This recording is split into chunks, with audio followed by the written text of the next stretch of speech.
Good morning. Today's project is Grandma's car. Going to be replacing her cruise control. So what her cruise control doesn't do, the button, how it sticks in. See if you can get the side shot here. See how it stays in? Well, this is what hers does. Well, it doesn't anymore because I stuck a piece of paper in it.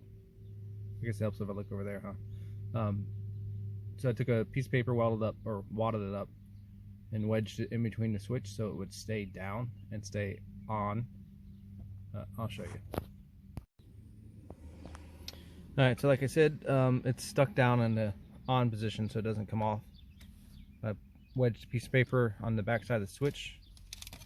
I actually completely took apart the switch, popped it out of the cover here, then I actually took the back off of this and actually inspected it. It works like a ballpoint pen. So you know, if you push the top down on that pin and it stays in the down position, your pen stays down. That's what this functions as. There's a little metal pin on a physical toggle switch that stays locked in. And when I took it out, there's a small little piece of plastic that's broken off, which prevents it from staying in the on position. So I'm going to swap that out. While I was there, that car I pulled it from had this control. So you know what I'm doing? I'm going to put it in there and see if it works. If it works, great. If not, oh well. But the first thing is to get the airbag off. I'm going to push in two little metal rods with a flathead screwdriver. This pops out. Lean it up out of the way. Two little Torx bits. Replace the wiring. I did get the whole wiring harness, so if it works, great. If not, oh well. Don't forget to disconnect the battery switch though, or battery cable.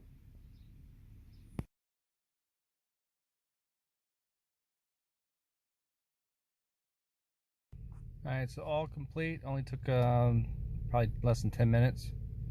While I was in there, I also replaced the turn signal switch because her left wasn't working.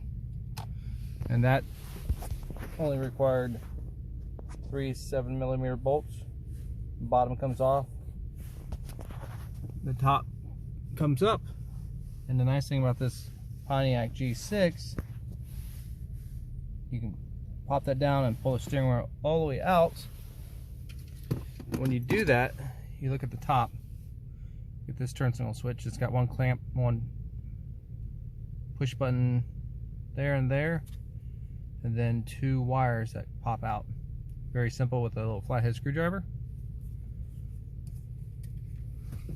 So as you can see, right worked, but left would not stay. So I went through and checked all the lights, turn signals, cruise control stays on now. If you're in the junkyard and you're pulling one of these out, you don't have to take the airbag off.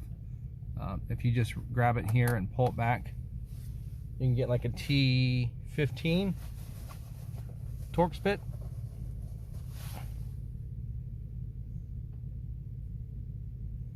It is, oh, I'm sorry, T25 maybe. Anyway, if you can pull it back, you can see the screw. Let me grab this one as an example. So you see how that sits. You can see where the screw goes at the bottom there. And it doesn't matter if you lose it because you get that. So the screw's there at the bottom. So you can pull it up, bend it back. It's pliable. I wouldn't say flexible, but whatever. Screws located there. You can take it out. Just slide this over here and pop the back side. There's a lip there that connects. But the interesting thing is, it kind of works. So you think this would be seek? This button doesn't do anything. Now, remember, this is a different model year. This is a mute. So she's got volume controls and a mute, and this would change through channels. Well, this is just a vertical seek. So, you know, no biggie. But she has some volume controls and a mute button.